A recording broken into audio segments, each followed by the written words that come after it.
Donald Trump India పైన కొత్త tariffs అయితే అనౌన్స్ చేయడం జరిగింది. ఆల్రెడీ ఇండియా పైన 10% టారిఫ్స్ అయితే పడుతున్నాయి కదా. ఈ టారిఫ్స్ నిన్న నైట్ తో ఎండ్ అవుతుండడంతో యూఎస్ ఇప్పుడు కొత్త టారిఫ్స్ అయితే ఇండియా పై అనౌన్స్ చేయడం జరిగింది. సో ఈ టారిఫ్స్ యొక్క ఇంపాక్ట్ ఇండియా పైన ఏ విధంగా ఉండొచ్చు అండ్ యుఎస్ ఇరాన్ వార్ వలన ఆల్మోస్ట్ ఈ రోజు మార్నింగ్ క్రూడ్ $100 టచ్ చేసింది కదా. సో ఈ ఇంపాక్ట్ ఇంకా ఎన్నాళ్ళు కంటిన్యూ అయ్యేటువంటి అవకాశం ఉంది. యుఎస్ దగ్గర నుంచి ఎటువంటి స్టేట్మెంట్స్ వస్తున్నాయి, ఇరాన్ ఏమంటుంది, వీటన్నిటి గురించి కూడా మార్కెట్ అనాలిసిస్ లోని డీటెయిల్ గా మాట్లాడుకుందాం. దీంతో పాటుగా స్టాక్ ఆఫ్ ది డేలోని ఒక ఇంపార్టెంట్ కంపెనీలోని యాక్చువల్లీ ఆ కంపెనీ ట్రేడ్ అవుతున్నటువంటి ప్రైస్ కన్నా కూడా కొంత పెద్ద ఇన్వెస్టర్సే ప్రీమియం ప్రైస్కి అయితే ఆ స్టాక్ని కొంటున్నారు. ఎందుకు కొంటున్నారు అండ్ ఆ కంపెనీ చేసేటువంటి బిజినెస్ ఏంటి, దానిలో నిజంగా అంత గ్రోత్ ఉందా, దీని గురించి మాట్లాడుకుందాం. దీంతో పాటుగా ఈ రోజు సెషన్లోని లారస్ ల్యాబ్స్ కావచ్చు, స్టెర్లైట్ టెక్నాలజీస్ కావచ్చు, ఇంకా వీటితో పాటు చాలా కంపెనీస్ రిజల్ట్స్ కూడా అనౌన్స్ చేశాయి. ఈ రిజల్ట్స్ గురించి కూడా 1 by 1 క్విక్గా డిస్కస్ చేసేద్దాం. ముందుగా మార్కెట్ అప్డేట్ చూసినట్లయితే ఈ రోజు సెషన్ లో సెన్సెక్స్ 331 పాయింట్స్ కరెక్ట్ అయ్యి 76,059 పాయింట్స్ కి క్లోజ్ అయినట్లయితే నిఫ్టీ 102 పాయింట్స్ కరెక్ట్ అయ్యి 23,767 పాయింట్స్ కి క్లోజ్ అయింది. అండ్ ఈ రోజు సెషన్ లో మిడ్ క్యాప్ ఇండెక్స్ 0.16% కరెక్ట్ అయినట్లయితే స్మాల్ క్యాప్ ఇండెక్స్ 0.23% కరెక్ట్ అయింది అండ్ బ్యాంక్ నిఫ్టీ 0.18% పెరిగింది. అండ్ ఈ రోజు మార్కెట్ రిలేటెడ్ గా మాట్లాడుకోవాలంటే ఈ రోజు మార్కెట్ ఓపెన్ అవ్వకముందే Brent crude price almost $100 touch చేసేసింది. సో క్రూడ్ ప్రైస్ ఆల్రెడీ పెరుగుతుంది కదా, ఇప్పుడు $100 టచ్ అవ్వడానికి రీజన్ ట్రంప్ దగ్గర నుంచి వచ్చినటువంటి అగ్రెసివ్ స్టేట్మెంట్స్. ఇప్పటి వరకు సెకండ్ టైం అంటే యూఎస్ అండ్ ఇరాన్ మధ్యన ఈ అటాక్ స్టార్ట్ అయిన తర్వాత ఇజ్రాయెల్ అయితే పెద్దగా ఈ వార్లో ఇన్వాల్వ్ అవ్వలేదు కదా. కానీ ఈసారి డొనాల్డ్ ట్రంప్ దగ్గర నుంచి ఎటువంటి స్టేట్మెంట్స్ వస్తున్నాయంటే, నేను ఇజ్రాయెల్ని పిలిస్తే జస్ట్ ఫ్యూ మినిట్స్లో ఇజ్రాయెల్ వచ్చి మాతో జాయిన్ అవుతుంది అండ్ ఇరాన్ పైన వాళ్ళు ఎక్స్పెక్ట్ చేయలేనంత బాంబ్స్ అయితే వేస్తాం, ఇరాన్ని సర్వనాశనం చేస్తాం అన్నట్టుగా డొనాల్డ్ ట్రంప్ దగ్గర నుంచి స్టేట్మెంట్స్ వస్తున్నాయి. ఈవెన్ ఇరాన్ దగ్గర నుంచి కూడా అటువంటి స్టేట్మెంట్స్ రావడమే కాదు, స్ట్రైట్ ఆఫ్ హార్మోజ్ని వాళ్ళు కంప్లీట్గా క్లోజ్ చేస్తుండడంతో ఈ వార్ వీకెండ్లోని మరింత స్ట్రాంగ్ అయ్యేటువంటి అవకాశం ఉన్నదని చెప్పి మార్కెట్లో భయాలు పెరగడంతో క్రూడ్ ప్రైస్ అయితే ఆల్మోస్ట్ $100 టచ్ చేసింది. దాని తర్వాత ఈ రోజు సెషన్లో క్రూడ్ ప్రైస్ కొంత కూల్ ఆఫ్ అయినా కూడా ఈ రోజు నేను ఈ వీడియో రికార్డ్ చేసే టైంకి క్రూడ్ ప్రైస్ దగ్గరగా $97-98 అయితే ట్రేడ్ అవుతుంది. సో దీంతో పాటుగా డొనాల్డ్ ట్రంప్ దగ్గర నుంచి మరొక ట్వీట్ కూడా వచ్చింది, మీకు ఇక్కడ డిస్ప్లే చేస్తాను చూడండి. ఈయన ఏమంటున్నారంటే, ఇరాన్ ఫండ్స్ని యూఎస్ ఆల్రెడీ బ్లాక్ చేసింది కదా. యాక్చువల్లీ ప్రీవియస్గా ఇరాన్ అండ్ యూఎస్ మధ్య ఎంఓయూ ఏదైతే చేసుకున్నారో ఆ ఎంఓయూలో భాగంగా ఈ ఇరాన్కి చెందినటువంటి ఫండ్స్ని రిలీజ్ చేయాలని ఇరాన్ ఆ టైంలో అడిగింది. కాకపోతే ఆ ఫండ్స్ని రిలీజ్ చేసేలోపే మళ్ళీ యూఎస్ అండ్ ఇరాన్ మధ్యన ఈ అటాక్ స్టార్ట్ అవడంతో యూఎస్ అయితే ఇరాన్కి చెందినటువంటి ఫండ్స్ని రిలీజ్ చేయలేదు. ఇప్పుడు ఇరాన్ స్ట్రైట్ ఆఫ్ హార్మోజ్ నుంచి వస్తున్నటువంటి షిప్స్ పైన అటాక్ చేస్తుంది కదా. సో ఈ షిప్స్ ఏవైతే నాశనం అయిపోతున్నాయో దానికి పరిహారం కింద ఇరాన్కి చెందినటువంటి ఫండ్స్ యూఎస్ దగ్గర ఉన్నాయి కదా, వాటన్నిటిని కూడా నేను ఈ విధంగా రిలీజ్ చేసేస్తాను, ఎవరిపైన అయితే అటాక్స్ చేస్తారో వాళ్ళకి నష్టపరిహారం కింద డబ్బులు ఇచ్చేస్తాను అన్నట్టుగా యూఎస్ దగ్గర నుంచి స్టేట్మెంట్ అయితే వచ్చింది. అంటే డొనాల్డ్ ట్రంప్ ట్వీట్ చేశారు. డొనాల్డ్ ట్రంప్ దగ్గర నుంచి ఈ ట్వీట్ వచ్చిన తర్వాత ఇరాన్ కూడా ఏం రెస్పాండ్ అవుతుందంటే, అసలు వేరొక కంట్రీకి చెందినటువంటి ఫండ్స్ ని యూజ్ చేసుకోవడానికి మీరెవరు, అలా ఎలా యూజ్ చేయగలరు అని చెప్పి ఇరాన్ దగ్గర నుంచి కూడా స్ట్రాంగ్ గానే క్వశ్చన్స్ వస్తున్నాయి. ఈవెన్ ఇరాన్ అనే కాదు, ఇలా వేరే కంట్రీకి చెందినటువంటి ఫండ్స్ ని బ్లాక్ చేసి వాళ్ళతో యుద్ధంకు వెళ్ళినట్లయితే ఆ ఫండ్స్ ని నేను వాడేసుకుంటాను, ఎలా పడితే అలా వాడతానంటే ఏ కంట్రీ కూడా ఒప్పుకోదు కదా. దాంతోనే ఇరాన్ కూడా స్ట్రాంగ్ గానే రెస్పాండ్ అవుతుంది. సో దీంతో రెండు కంట్రీస్ మధ్యన టెన్షన్స్ మళ్ళీ పెరగడంతో కొంతవరకు మార్కెట్లో మనం ప్రెషర్ చూసాం. ఇది మార్కెట్లో ప్రెషర్ కనపడడానికి ఒక రీజన్. దీంతో పాటుగా మనం ఇంకొకటి మాట్లాడుకోవాలంటే, మన ఇండియా పైన యూఎస్ ఆల్రెడీ 10% టారిఫ్స్ వేసింది కదా. ఈ 10% టారిఫ్స్ ఏవైతే ఉన్నాయో అవి నిన్న నైట్కి ఎండ్ అయిపోతుంది. అంటే దాని టైంలో నిన్న నైట్కి ఎండ్ అయిపోతుంది. ఎండ్ అయిపోయేటువంటి ఈ టైంలోని యూఎస్ ఫోర్స్డ్ లేబర్ని ఏవైతే కంట్రీస్ యూజ్ చేస్తున్నాయో అటువంటి కంట్రీస్ నుంచి వచ్చేటువంటి గూడ్స్ పైన టారిఫ్స్ విధిస్తామని చెప్పి ప్రీవియస్గా అనౌన్స్ చేసింది కదా. ఇప్పుడు ఆ కంట్రీస్ లిస్ట్ అయితే రిలీజ్ చేసింది. ఓవరాల్ గా వీళ్ళు 60 కంట్రీస్ పైన ఈ టారిఫ్స్ విధిస్తున్నారు. దీనిలో ఇండియా కూడా ఉన్నది. దీనిలో భాగంగా ఇండియా పైన యాక్చువల్లీ యూఎస్ 12.5% వరకు టారిఫ్స్ విధించవచ్చు అని చెప్పి మార్కెట్ ఎక్స్పెక్ట్ చేసింది. కానీ యాక్చువల్ టారిఫ్స్ చూసినట్లయితే 10% టారిఫ్స్ వీళ్ళు విధిస్తున్నారు. అంటే ప్రీవియస్గా ఏదైతే 10% టారిఫ్ ఉన్నదో అవే టారిఫ్స్ అయితే కంటిన్యూ అవుతున్నాయి. జస్ట్ వాటిని కంటిన్యూ చేయడానికి ఇప్పుడు ఈ ఫోర్స్డ్ లేబర్ అని ఇటువంటివన్నీ తీసుకొచ్చి ఉండొచ్చు. ఇండియా మీదనే కాదు, ఇండియాతో పాటుగా బంగ్లాదేశ్, పాకిస్తాన్, యూకే ఇటువంటి వేరియస్ కంట్రీస్ పైన ఈ 10% టారిఫ్స్ వేస్తున్నారు. వీటితో పాటు అదర్ కంట్రీస్ పైన కొంత ఎక్కువ టారిఫ్స్ ఉన్నాయి అండ్ కొన్ని తక్కువ టారిఫ్స్ ఉన్నాయి. సో ఓవరాల్గా యూఎస్ విధించినటువంటి టారిఫ్స్ అయితే ఇవి. దీనివల్ల మన పైన ఏమైనా పెద్ద ఇంపాక్ట్ ఉంటుందా అంటే సేమ్ టారిఫ్సే కంటిన్యూ అవుతున్నాయి కాబట్టి యాజ్ ఆఫ్ నో మరీ పెద్ద ఇంపాక్ట్ ఉంటుంది. కానీ టెక్స్టైల్ సెక్టర్ రిలేటెడ్గా మన పైన కొంత ఇంపాక్ట్ ఉండొచ్చు అని చెప్పి మార్కెట్ అయితే ఎక్స్పెక్ట్ చేస్తుంది. ఓవరాల్గా మార్కెట్లో జరిగినటువంటి ఇంపార్టెంట్ థింగ్స్ అయితే ఇవి. దాంతోనే మార్నింగ్ మార్కెట్లో బాగానే ప్రెషర్ కనపడినా దాని తర్వాత క్రూడ్ ప్రైస్లో కొంత ఫాల్ కనపడేసరికి మార్కెట్లో రికవరీ కనపడింది. కానీ యాజ్ ఆఫ్ నో చూసినట్లయితే ఇరాన్ అండ్ యూఎస్ మధ్య టెన్షన్స్ అలాగే కొనసాగుతున్నాయి. ఓన్లీ ఇరాన్ మాతో ఎంఓయూ చేసుకోవడానికి ముందుకు వస్తుంది అని చెప్పి చెప్పి డొనాల్డ్ ట్రంప్ దగ్గర నుంచి ఒక స్టేట్మెంట్ రావడంతో క్రూడ్ ప్రైస్ కొంత తగ్గింది. కానీ స్టిల్ 2 కంట్రీస్ మధ్యన అటువంటి సిచ్యువేషన్ ఉందా? ఇప్పుడు 2 కంట్రీస్ ఒప్పందానికి వస్తాయంటే అటువంటి సిచ్యువేషన్స్ యాజ్ ఆఫ్ నో కనపడట్లేదు. చూడాలి వీకెండ్లో వీటి రిలేటెడ్ ఏదైనా ఇంపార్టెంట్ అప్డేట్ వస్తుందేమో. ఏదైనా అప్డేట్ వచ్చినట్లయితే వెంటనే మీకు మన సోషల్ మీడియా ప్లాట్ఫామ్స్లో అయితే షేర్ చేస్తాం. డైలీ మార్కెట్ రిలేటెడ్ ఉండే ఇటువంటి ఇంపార్టెంట్ ఇన్ఫర్మేషన్ని మీకు డీటెయిల్గా షేర్ చేయడానికి మన టీం పెడుతున్నటువంటి ఎఫర్ట్స్ కనుక వీడియో చూస్తున్న ఏ పాయింట్ ఆఫ్ టైంలో అయినా మీకు హెల్ప్ఫుల్ అయినట్లయితే మన వీడియోని మర్చిపోకుండా లైక్ చేయడానికి ప్రయత్నించండి. Coming to the stock of the day. ఈ రోజు స్టాక్ ఆఫ్ ది డేలోని సీనియర్ కేర్ బిజినెస్ ను ఆపరేట్ చేసేటువంటి మ్యాక్స్ ఇండియా ఉన్నది కదా, వీళ్ళ గురించి అయితే మాట్లాడుకోబోతున్నాం. ఈ మ్యాక్స్ ఇండియా గురించి ఎవరికైతే ఐడియా ఉన్నదో ఓకే, ఎవరికైతే ఐడియా లేదో వాళ్ళకైతే ఫస్ట్ కంపెనీ గురించి ఎక్స్ప్లెయిన్ చేస్తాను అండ్ దీని గురించి ఎందుకు మాట్లాడుకుంటున్నాం అన్నది కూడా మీకు చెప్తాను. మ్యాక్స్ ఇండియా రిలేటెడ్ గా మాట్లాడుకోవాలంటే ప్రెసెంట్ మన ఇండియాలోనే చూసినట్లయితే సీనియర్ సిటిజన్స్ బాగా పెరిగారు కదా. ఈ సీనియర్ సిటిజన్స్ లో కూడా మనం చూసినట్లయితే చాలా మంది పిల్లలు ఐదర్ బయట కంట్రీస్ లో ఉండడం లేదా వేరే స్టేట్స్ లోని జాబ్స్ చేసుకోవడానికి వెళ్ళడం, వీటన్నిటి వలన ఎవరైతే సీనియర్ సిటిజన్స్ ఉన్నారో వాళ్ళకి కావాల్సినటువంటి ఫెసిలిటీస్ అన్ని ఇంట్లో దొరకట్లేదు కదా. ఫర్ ఎగ్జాంపుల్ మనం మాట్లాడుకోవాలంటే ఏదైనా సడన్ గా వాళ్ళకి హెల్త్ ప్రాబ్లం వచ్చింది, వాళ్ళకి మెడికల్ రిలేటెడ్ సర్వీసెస్ ఏమైనా కావాలి అంటే చుట్టుపక్కల మనకి ఇప్పుడు అంతమంది ఉండి, ఒకప్పుడు అంటే మనకి పక్క వాళ్ళందరూ తెలుసు, ఎవరో ఒకళ్ళు వచ్చి హెల్ప్ చేసేవారు. కానీ ఇప్పుడు అలా ఉందా పరిస్థితి? సిటీస్ లో అయితే అలా లేదు కదా. దానికోసం అని చెప్పి ఈ మ్యాక్స్ ఇండియా వాళ్ళు ఏం చేశారంటే సీనియర్ కేర్ బిజినెస్ అంటే సింపుల్ గా మాట్లాడుకోవాలంటే మనకి వృద్ధాశ్రమాలు ఉంటాయి కదా, ఆ వృద్ధాశ్రమాలు ఏవైతే ఉంటాయో అవే కొంత ప్రీమియం వృద్ధాశ్రమాలని మనం మాట్లాడుకోవచ్చు వీటిని.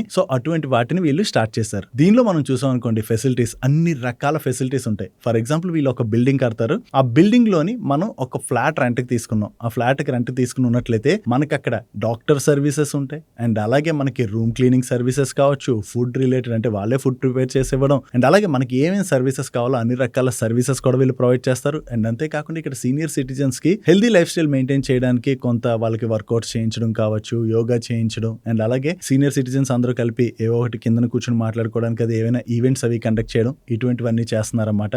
ప్రెసెంట్ మనం చూసినట్లయితే సిటీస్ లోని ఈ బిజినెస్ చాలా స్ట్రాంగ్ గా గ్రో అవుతున్నది. That to major metropolitan cities లో మీరు చూసారనుకోండి, ఏవైతే ఇటువంటి premium like senior care services offer చేసేటువంటి బిజినెస్లు ఏవైతే ఉన్నాయో వాటికి ఒకవేళ కన్స్ట్రక్షన్ జరిగింది అనుకోండి, కన్స్ట్రక్షన్ జరిగినట్లయితే వెంటనే అవన్నీ కూడా ఫిల్ అయిపోతున్నాయి. ఈవెన్ మ్యాక్స్ ఇండియా వాళ్ళ కన్స్ట్రక్షన్ కూడా వీళ్ళు గురుగాంలో ఉన్నాయి అండ్ అలాగే బెంగళూరులో ఉన్నాయి, ఇలా వేరియస్ ప్లేసెస్ లో వీళ్ళు కన్స్ట్రక్షన్ చేశారు. అన్ని చోట్ల కూడా వీళ్ళకి చాలా మంచి డిమాండే కనపడింది.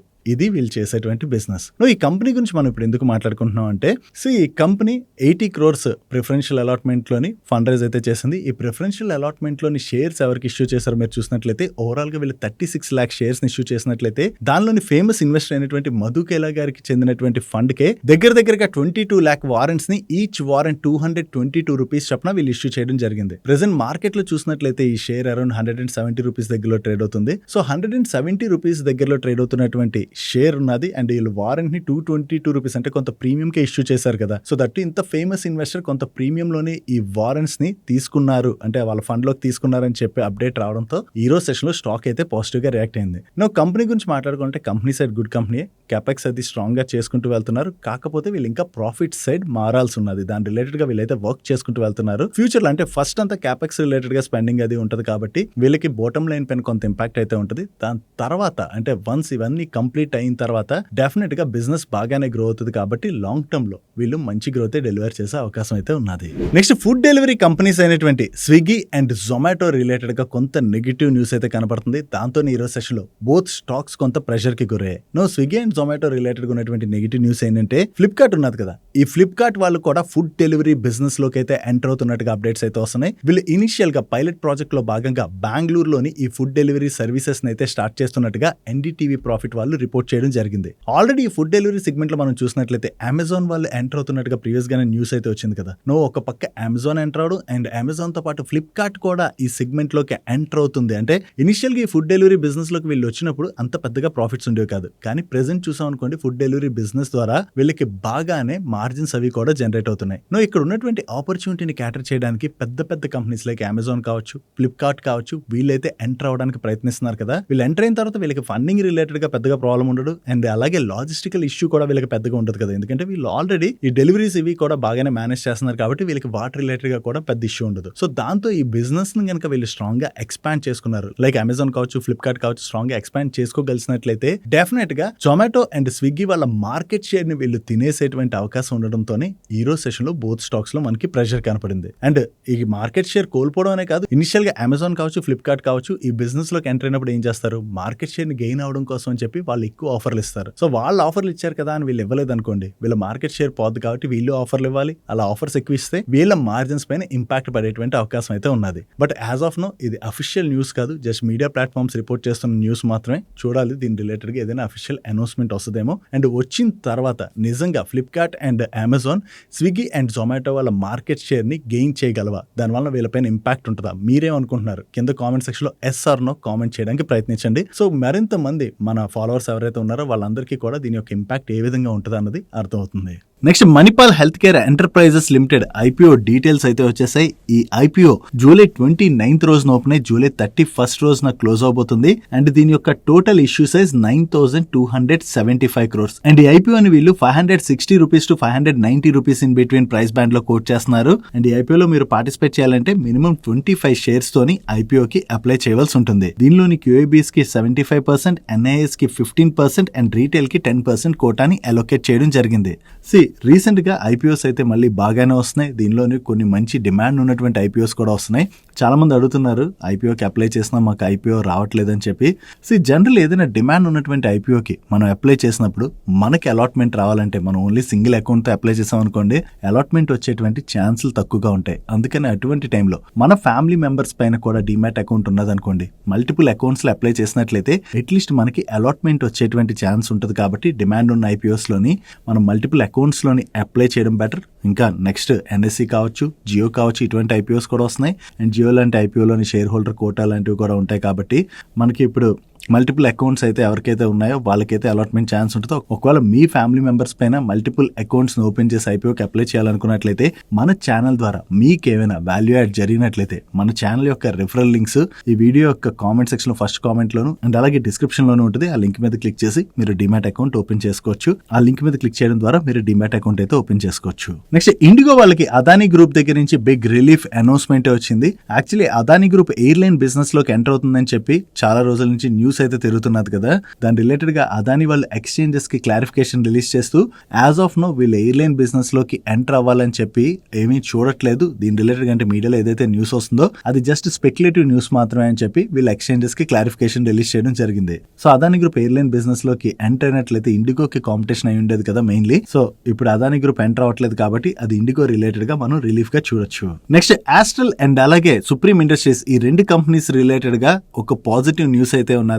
Government of India next 6 months కి PVC resign minimum import price ని పర్ కేజీ $0.766 గా ఫిక్స్ చేయడం జరిగింది. సో ఈ ప్రైస్ ఫిక్స్ చేయడం వల్ల ఇప్పుడు మన ఇండియన్ పీవీసీ రిజైన్ కంపెనీస్ ఏవైతే ఉంటాయో వాటికి అదర్ కంట్రీస్ నుంచి ఉన్నటువంటి కాంపిటీషన్ తగ్గుతుంది. అండ్ అలాగే ఇక్కడ పీవీసీ రిజైన్ ప్రైసెస్ కూడా ఇంప్రూవ్ అవ్వచ్చు కదా.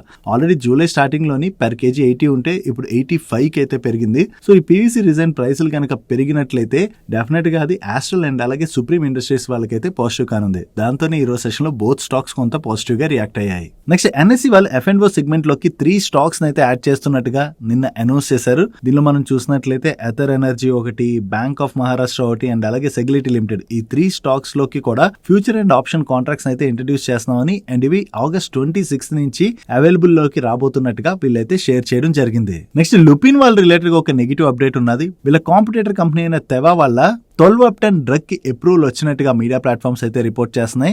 యాక్చువల్లీ ఈ డ్రగ్ రిలేటెడ్ గా లుపిన్ వాళ్ళకి పెద్దగా కాంపిటీషన్ లేకపోవడంతో వీళ్ళైతే ఈ డ్రగ్ సేల్స్ బాగా చేస్తుండేవారు. దగ్గరగా లుపిన్ వాళ్ళ సేల్స్ లోని ఈ డ్రగ్ ద్వారా $250 million వరకు కూడా కంట్రిబ్యూషన్ వస్తుందని చెప్పి వీళ్ళు ఎక్స్పెక్ట్ చేస్తున్నారు. వీళ్ళ కాంపిటేటర్ కంపెనీకి కూడా దీని రిలేటెడ్ గా అప్రూవల్ వచ్చింది కాబట్టి ఆ మార్కెట్ షేర్ ఏదైతే ఉన్నదో అది 2 కంపెనీస్ మధ్య డివైడ్ అవ్వచ్చు కాబట్టి కొంత లుపిన్ వాళ్ళ సేల్స్ పైన ఇంపాక్ట్ పడేటువంటి అవకాశం ఉన్నది. నెక్స్ట్ కోఫోర్స్ వాళ్ళ రిలేటెడ్ గా ఒక పాజిటివ్ అప్డేట్ ఉన్నది. వీళ్ళకి చెందినటువంటి one of the European client దగ్గర నుంచి ఏ లీడ్ ట్రాన్స్ఫర్మేషన్ రిలేటెడ్ గా వీళ్ళకి 5 years కి గాను $230 million వర్త్ కాంట్రాక్ట్ అయితే వచ్చినట్టుగా వీళ్ళు ఎక్స్చేంజెస్ కి అప్డేట్ చేస్తున్నారు. సో ఇంత లాంగ్ టర్మ్ కాంట్రాక్ట్ ఏదైతే విన్నారో ఇది కొఫోర్జ్ వాళ్ళ రిలేటెడ్ గా మనం పాజిటివ్ గా చూడొచ్చు. Next Adani energy solutions limited వాళ్ళ రిలేటెడ్ గా ఒక పాజిటివ్ అప్డేట్ ఉన్నది. వీళ్ళకి ఆంధ్రప్రదేశ్ లోని 8,500 crores వర్త్ ట్రాన్స్మిషన్ ప్రాజెక్ట్ అయితే వచ్చినట్టుగా వీళ్ళు ఎక్స్చేంజెస్ కి అప్డేట్ చేస్తున్నారు. దీనిలో భాగంగా వైజాగ్ లోని green hydrogen, green ammonia projects కోసం పవర్ సప్లై సపోర్ట్ రిలేటెడ్ గా ఇది క్రిటికల్ ప్రాజెక్ట్ కాబోతున్నట్టుగా వీళ్ళు షేర్ చేస్తున్నారు. సో వీళ్ళకి కొత్తగా ఏదైతే ఇంత మంచి ప్రాజెక్ట్ వచ్చిందో ఇది అదాని ఎనర్జీ సొల్యూషన్స్ లిమిటెడ్ వాళ్ళ రిలేటెడ్ గా మనం పాజిటివ్ గా చూడొచ్చు. నెక్స్ట్ L&T హెవీ ఇంజనీరింగ్ వాళ్ళు ఇంటర్నేషనల్ మార్కెట్స్ లోని లార్జ్ ఆర్డర్స్ విన్ అయినట్టుగా వీళ్ళు ఎక్స్చేంజెస్ కి అప్డేట్ చేస్తున్నారు. ఈ ఆర్డర్స్ వీళ్ళకి Asia, Africa, north America, south America and European markets నుంచి వచ్చినట్టుగా వీళ్ళు అప్డేట్ చేయడం జరిగింది. వీటిని వీళ్ళు లార్జ్ ఆర్డర్స్ అంటున్నారంటే ఈ orders value 2,500 to 5,000 crores in between ఉంటాయి. నెక్స్ట్ PTC ఇండస్ట్రీస్ వాళ్ళకి కాన్పూర్ గన్ ఫ్యాక్టరీ నుంచి major artillery gun components development related గా ఆర్డర్ వచ్చినట్టుగా వీళ్ళు ఎక్స్చేంజెస్ కి అప్డేట్ చేస్తున్నారు. వీళ్ళకి వచ్చినటువంటి ఈ ఆర్డర్ ద్వారా ఇండియన్ డిఫెన్స్ మ్యానుఫ్యాక్చరింగ్ లోని వీళ్ళ రోల్ ని ఫర్దర్ గా స్ట్రెంథెన్ చేసుకోబోతున్నట్టుగా వీళ్ళు షేర్ చేయడం జరిగింది. బట్ ఆర్డర్ వాల్యూ ఎంత ఇవేమీ కూడా వీళ్ళు మెన్షన్ చేయలేదు. నెక్స్ట్ ఈ రోజు మార్కెట్ క్లోజ్ అయిన తర్వాత లోరస్ ల్యాబ్స్ వాళ్ళ నెంబర్స్ వచ్చే వీళ్ళ నెంబర్స్ ఎలా ఉన్నాయి చూద్దాం. వీళ్ళ రెవెన్యూస్ లో ఇయర్ ఆన్ ఇయర్ లో 29% గ్రోత్ డెలివర్ చేసినట్లయితే సీక్వెన్షియల్ బేసిస్ లో 12% గ్రోత్ డెలివర్ చేశారు. అండ్ ఎబిటాలో ఇయర్ ఆన్ ఇయర్ లో చూసిన సీక్వెన్షియల్ బేసిస్ లో చూసిన మంచి గ్రోత్ డెలివర్ చేయడం జరిగింది. అండ్ ఈ క్వార్టర్ లో వీళ్ళ ఎబిటా మార్జిన్స్ లో కూడా మంచి ఇంప్రూవ్మెంట్ కనిపిస్తుంది. Coming to net profit, year on year లో వీళ్ళ నెట్ ప్రాఫిట్ లో 126% గ్రోత్ డెలివర్ చేసినట్లయితే సీక్వెన్షియల్ బేసిస్ లో 32% గ్రోత్ డెలివర్ చేయడం జరిగింది. Coming to segment wise performance, ఈ క్వార్టర్ లోని వీళ్ళ CDMO సెగ్మెంట్ రెవెన్యూస్ లో ఇయర్ ఆన్ ఇయర్ లో చూసిన క్వార్టర్ ఆన్ క్వార్టర్ లో చూసిన చాలా మంచి గ్రోత్ డెలివర్ చేశారు. అండ్ FDF సెగ్మెంట్ రెవెన్యూస్ లో కూడా చాలా మంచి గ్రోత్ కనిపిస్తుంది. బట్ API సెగ్మెంట్ రెవెన్యూస్ లో మాత్రం ఇయర్ ఆన్ ఇయర్ లో 3% గ్రోత్ డెలివర్ చేసినట్లయితే సీక్వెన్షియల్ బేసిస్ లో మాత్రం 15% డ్రాప్ కనిపిస్తుంది. అండ్ వీళ్ళ CapEx రిలేటెడ్ గా ప్రీవియస్ గా ఏవైతే అప్డేట్స్ చేశారో అవి ఏ స్టేజ్ లో ఉన్నాయి అన్నది మీరు ఇక్కడ స్క్రీన్ పై చూడొచ్చు. ఓవరాల్ గా ఈ క్వార్టర్ లో లోరస్ ల్యాబ్స్ వాళ్ళ నెంబర్స్ అయితే చాలా బాగున్నాయి. నెక్స్ట్ ఈ రోజు సెషన్ లో స్టెర్లైట్ టెక్నాలజీస్ వాళ్ళ నెంబర్స్ కూడా వచ్చాయి. వీళ్ళ నెంబర్స్ ఎలా ఉన్నాయి చూద్దాం. లాస్ట్ ఇయర్ సేమ్ క్వార్టర్ తో కంపేర్ చేస్తే ఈ క్వార్టర్ లో వీళ్ళ రెవెన్యూస్ లో 87% గ్రోత్ డెలివర్ చేసినట్లయితే ఎబిటాలో 184% గ్రోత్ డెలివర్ చేశారు. అండ్ ఈ క్వార్టర్ లో వీళ్ళు హైయెస్ట్ ఎవర్ ఎబిటా మార్జిన్ ని జనరేట్ చేయడం జరిగింది. వీళ్ళు 20.8% ఎబిటా మార్జిన్ ని జనరేట్ చేశారు. And last year same quarter లో వీళ్ళు 10 crores ప్యాట్ జనరేట్ చేసినట్లయితే ఈ క్వార్టర్ కి వీళ్ళ ప్యాట్ 197 crores కి పెరిగింది. అంటే 1800% పైనే వీళ్ళ ప్యాట్ లోని గ్రోత్ అయితే డెలివర్ చేశారు. ఈవెన్ ప్రీవియస్ క్వార్టర్ తో కంపేర్ చేసిన ఈ క్వార్టర్ లో వీళ్ళ రెవెన్యూస్ లో కావచ్చు, ఎబిటాలో కావచ్చు అండ్ ఎబిటా మార్జిన్స్ లో కావచ్చు మంచి ఇంప్రూవ్మెంట్ కనిపిస్తుంది. అండ్ ప్రీవియస్ క్వార్టర్ వీళ్ళు 59 crores ప్యాట్ జనరేట్ చేస్తే ఈ క్వార్టర్ కి వీళ్ళ ప్రాఫిట్ 197 crores కి పెరిగింది. Coming to their order book, financial year 26 ending నాటికి వీళ్ళ దగ్గర 7,687 crores వర్త్ ఆర్డర్ బుక్ ఉన్నట్లయితే అది ఫైనాన్షియల్ ఇయర్ 27 Q1 ఎండింగ్ నాటికి 13,100 crores కి రీచ్ అయింది. వీళ్ళు ఓవరాల్ గా 10,000 crores worth hyper scalar orders అయితే విన్ అయ్యారు. దీనిలో భాగంగా ఫైనాన్షియల్ ఇయర్ 27 లోని కొన్ని ఆర్డర్స్ ని ఎగ్జిక్యూట్ చేయబోతున్నారు. ఈ ఆర్డర్స్ ఎగ్జిక్యూషన్ అన్నది ఫైనాన్షియల్ ఇయర్ 29 వరకు కంటిన్యూ అవ్వచ్చు అని చెప్పి వీళ్ళు షేర్ చేస్తున్నారు. యాక్చువల్లీ ఈ డేటా సెంటర్స్ రిలేటెడ్ గా డిమాండ్ బాగా పెరుగుతుండడంతో ఫైబర్ ఆప్టిక్ కేబుల్ కంపెనీస్ కి అయితే చాలా మంచి ఆర్డర్స్ వస్తున్నాయి. దీనిలో భాగంగానే స్టెర్లైట్ టెక్నాలజీస్ వాళ్ళ నెంబర్స్ బాగున్నాయి అండ్ వీళ్ళ ఆర్డర్ బుక్ లో కూడా మంచి గ్రోత్ కనిపిస్తుంది. నెక్స్ట్ ఈ రోజు సెషన్ లో డాక్టర్ లాల్ పాత్ ల్యాబ్స్ వాళ్ళ నెంబర్స్ వచ్చే వీళ్ళ నెంబర్స్ ఎలా ఉన్నాయి చూద్దాం. ఇయర్ ఆన్ ఇయర్ లో వీళ్ళ రెవెన్యూస్ లో 19.1% గ్రోత్ డెలివర్ చేసినట్లయితే ఎబిటాలో 24.4% గ్రోత్ డెలివర్ చేశారు. అండ్ వీళ్ళ ఎబిటా మార్జిన్స్ లో కూడా 140 basis points ఇంప్రూవ్మెంట్ కనిపిస్తుంది. అండ్ ప్యాట్ లో ఇయర్ ఆన్ ఇయర్ లో వీళ్ళు 27.2% గ్రోత్ డెలివర్ చేయడం జరిగింది. ఈవెన్ ప్రీవియస్ క్వార్టర్ తో కంపేర్ చేసినా కూడా ఈ క్వార్టర్ లోని వీళ్ళ ఆపరేటింగ్ రెవెన్యూలో మంచి గ్రోత్ డెలివర్ చేశారు. అండ్ ప్రీవియస్ క్వార్టర్ లో వీళ్ళు 132 crores ప్యాట్ జనరేట్ చేసినట్లయితే ఈ క్వార్టర్ లో 170 crores ప్యాట్ జనరేట్ చేయడం జరిగింది. ఓవరాల్ గా ఈ క్వార్టర్ లో డాక్టర్ లాల్ పాత్ ల్యాబ్స్ వాళ్ళ నెంబర్స్ అయితే బాగున్నాయి. నెక్స్ట్ ఈ రోజు సెషన్ లో సఫైర్ ఫుడ్స్ వాళ్ళ నెంబర్స్ కూడా వచ్చాయి. వీళ్ళ నెంబర్స్ కూడా బాగున్నాయి. లాస్ట్ ఇయర్ సేమ్ క్వార్టర్ తో కంపేర్ చేస్తే ఈ క్వార్టర్ వీళ్ళ రెవెన్యూస్ లో 14.7% గ్రోత్ డెలివర్ చేసినట్లయితే ఎబిటాలో 22.6% గ్రోత్ డెలివర్ చేశారు. And last year same quarter తో కంపేర్ చేస్తే ఈ క్వార్టర్ వీళ్ళ ఎబిటా మార్జిన్స్ లో కూడా 120 basis points ఇంప్రూవ్మెంట్ కనిపిస్తుంది. And last year same quarter లో వీళ్ళు 1.7 crores లాస్ జనరేట్ చేసినట్లయితే ఈ క్వార్టర్ లోని 14 crores ప్యాట్ జనరేట్ చేయడం జరిగింది. అండ్ ప్రీవియస్ క్వార్టర్ తో కంపేర్ చేసినా కూడా ఈ క్వార్టర్ లోని వీళ్ళ ఆపరేటింగ్ రెవెన్యూలో మంచి గ్రోత్ డెలివర్ చేశారు. అండ్ ప్రీవియస్ క్వార్టర్ లో వీళ్ళు 12.6 crores లాస్ జనరేట్ చేసినట్లయితే ఈ క్వార్టర్ లోని 14 crores ప్యాట్ జనరేట్ చేయడం జరిగింది. ఓవరాల్ గా చూసుకుంటే ఈ క్వార్టర్ లో సఫైర్ ఫుడ్స్ వాళ్ళ నెంబర్స్ అయితే బాగున్నాయి. నెక్స్ట్ ఈ రోజు సెషన్ లో సీజీ పవర్ వాళ్ళ నెంబర్స్ కూడా వచ్చాయి. ఈరో నీర్లో వీళ్ళ సేల్స్ లో 16% గ్రోత్ డెలివర్ చేసినట్లయితే ఎబిటాలో 27% గ్రోత్ డెలివర్ చేయడం జరిగింది. అండ్ ప్యాట్ లో కూడా 27% గ్రోత్ డెలివర్ చేశారు. And last year same quarter తో కంపేర్ చేస్తే ఈ క్వార్టర్ వీళ్ళ ఎబిటా మార్జిన్స్ లో కూడా మంచి ఇంప్రూవ్మెంటే కనిపిస్తుంది. బట్ ప్రీవియస్ క్వార్టర్ తో కంపేర్ చేస్తే మాత్రం ఈ క్వార్టర్ లో వీళ్ళ సేల్స్ తగ్గాయి. అండ్ అలాగే ప్రీవియస్ క్వార్టర్ లో వీళ్ళు 412 crores ప్యాట్ జనరేట్ చేసినట్లయితే ఈ క్వార్టర్ లో 364 crores ప్యాట్ జనరేట్ చేయడం జరిగింది. ఈ క్వార్టర్ లో వీళ్ళు టోటల్ గా 4692 crores వర్త్ ఆర్డర్స్ విన్ అవడం జరిగింది. దీంతో ఈ క్వార్టర్ ఎండింగ్ నాటికి వీళ్ళ దగ్గర 17,333 crores worth strong order book ఉన్నట్టుగా వీళ్ళు షేర్ చేస్తున్నారు. నెక్స్ట్ శ్రీరామ్ ఫైనాన్స్ వాళ్ళ నెంబర్స్ వచ్చి వీళ్ళ నెంబర్స్ ఎలా ఉన్నాయో చూద్దాం. వీళ్ళ టోటల్ ఇన్కమ్ లో ఈరో నీర్లోని 16.21% గ్రోత్ డెలివర్ చేసినట్లయితే నెట్ ఇంట్రెస్ట్ ఇన్కమ్ లో 33.6% గ్రోత్ డెలివర్ చేశారు. అండ్ ప్యాట్ లో 59.79% గ్రోత్ డెలివర్ చేయడం జరిగింది. అండ్ వీళ్ళ ఏఎం లో కూడా ఈరో నీర్లో చాలా మంచి గ్రోత్ డెలివర్ చేశారు. కాకపోతే వీళ్ళ నెంబర్స్ రిలేటెడ్ గా కనపడుతున్నటువంటి main concern last year same quarter తో కంపేర్ చేస్తే ఈ క్వార్టర్ లోని వీళ్ళ గ్రాస్ స్టేజ్ 3 అసెట్స్ పెరిగిపోయి ఈవెన్ నెట్ స్టేజ్ 3 అసెట్స్ కూడా పెరిగిపోయాయి. సో ఈ ఎన్పిఏ నెంబర్ ఏదైతే ఉన్నదో ఆ ఎన్పిఏ నెంబర్ పెరగడం అన్నది ఫైనాన్షియల్ ఇన్స్టిట్యూషన్ రిలేటెడ్ గా మంచిది కాదు. సో వీళ్ళ ఎన్పిఏ నెంబర్ కొంత పెరగడంతోనే ఈ రోజు సెషన్ లో మనకి రిజల్ట్స్ వచ్చాక స్టాక్ లో ప్రెషర్ కనపడింది. నెక్స్ట్ అపార్ ఇండస్ట్రీస్ వాళ్ళ నెంబర్స్ వచ్చి వీళ్ళ నెంబర్స్ ఎలా ఉన్నాయో చూద్దాం. వీళ్ళ ఆపరేటింగ్ రెవెన్యూలో ఈరో నీర్లో 29% గ్రోత్ డెలివర్ చేసినట్లయితే ఎబిటాలో 62.7% గ్రోత్ డెలివర్ చేశారు. అండ్ నెట్ ప్రాఫిట్ లో 77.7% గ్రోత్ డెలివర్ చేయడం జరిగింది. అండ్ సీక్వెన్షియల్ బేసిస్ లో వీళ్ళ ఆపరేటింగ్ రెవెన్యూలో 0.2% డ్రాప్ కనిపిస్తున్నా ఎబిటాలో 39.4% గ్రోత్ కనిపిస్తుంది. అండ్ ప్యాట్ లో 84.2% గ్రోత్ డెలివర్ చేయడం జరిగింది. మెయిన్లీ ఈ క్వార్టర్ లో వీళ్ళ నెంబర్స్ లో ఇంత సిగ్నిఫికెంట్ జంప్ కనపడడానికి కారణం వీళ్ళ ఆయిల్ డివిజన్ ఉన్న చూడండి. ఈ ఆయిల్ డివిజన్ నెంబర్స్ ఒకసారి అబ్జర్వ్ చేయండి. ఈ ఆయిల్ డివిజన్ రెవెన్యూస్ లో వీళ్ళు డెలివర్ చేసినటువంటి గ్రోత్ కన్నా కూడా ఎబిటాలో సిగ్నిఫికెంట్ గ్రోత్ కనిపిస్తున్నది. అండ్ అలాగే ఎబిటా మార్జిన్స్ లో కూడా చాలా మంచి ఇంప్రూవ్మెంట్ కనిపిస్తుంది. సో ఈ ఆయిల్ సెగ్మెంట్ ఎబిటాలో ఏదైతే మంచి గ్రోత్ కనపడిందో దాంతో ఓవరాల్ నెంబర్స్ కూడా మనకి బాగా వచ్చాయి. నెక్స్ట్ ఐఎక్స్ వాళ్ళ నెంబర్స్ వచ్చే వీళ్ళ నెంబర్స్ ఎలా ఉన్నాయో చూద్దాం. లాస్ట్ ఇయర్ సేమ్ క్వార్టర్ తో కంపేర్ చేస్తే ఈ క్వార్టర్ లో వీళ్ళ ఆపరేటింగ్ రెవెన్యూలో మంచి గ్రోత్ డెలివర్ చేశారు. కానీ ప్రీవియస్ క్వార్టర్ తో కంపేర్ చేస్తే మాత్రం ఈ క్వార్టర్ ఆపరేటింగ్ రెవెన్యూలో డ్రాప్ కనిపిస్తుంది. And last year same quarter లోని వీళ్ళు 120 crores ప్యాట్ జనరేట్ చేసినట్లయితే ప్రీవియస్ క్వార్టర్ లో 129 crores ప్యాట్ జనరేట్ చేశారు. అండ్ ఈ క్వార్టర్ లో వీళ్ళు 134 crores ప్యాట్ జనరేట్ చేయడం జరిగింది. ఈరో నీర్లో వీళ్ళ ప్యాట్ లో మంచి గ్రోత్ డెలివర్ చేశారు. సీక్వెన్షియల్ బేసిస్ లో మనం కంపేర్ చేసిన ఈ క్వార్టర్ ప్యాట్ లో డీసెంట్ ఇంప్రూవ్మెంట్ కనిపిస్తుంది. ఇక్కడ సీక్వెన్షియల్ బేసిస్ లో వీళ్ళ రెవెన్యూస్ లో ఇంత సిగ్నిఫికెంట్ డ్రాప్ కనపడుతున్నా ప్యాట్ లో గ్రోత్ కనపడడానికి రీజన్ మీరు ఇక్కడ అబ్జర్వ్ చేయొచ్చు. ప్రీవియస్ క్వార్టర్ తో కంపేర్ చేస్తే ఈ క్వార్టర్ వీళ్ళ అదర్ ఇన్కమ్ బాగా పెరిగింది. ఈ అదర్ ఇన్కమ్ బాగా పెరగడంతో మనకి ప్రాఫిట్ లోని స్లైట్ గా ఇంప్రూవ్మెంట్ కనిపిస్తుంది. ఓవరాల్ గా చూసుకుంటే ఈ క్వార్టర్ లోని ఐఎక్స్ వాళ్ళ నెంబర్స్ ఓకే ఉన్నాయి. That's it for today's daily మనిషి. ఈ రోజు డైలీ మనిషిలో మేము షేర్ చేసిన ఇన్ఫర్మేషన్ మీకు హెల్ప్ఫుల్ అయినట్లయితే మన వీడియోని లైక్ చేస్తూ ఛానల్ సబ్స్క్రైబ్ చేసుకోవడం మర్చిపోకండి. నేను చంద్రశేఖర్ పత్రి మరొక ఇంట్రెస్టింగ్ వీడియోతో కలుద్దాం. Good night and happy weekend.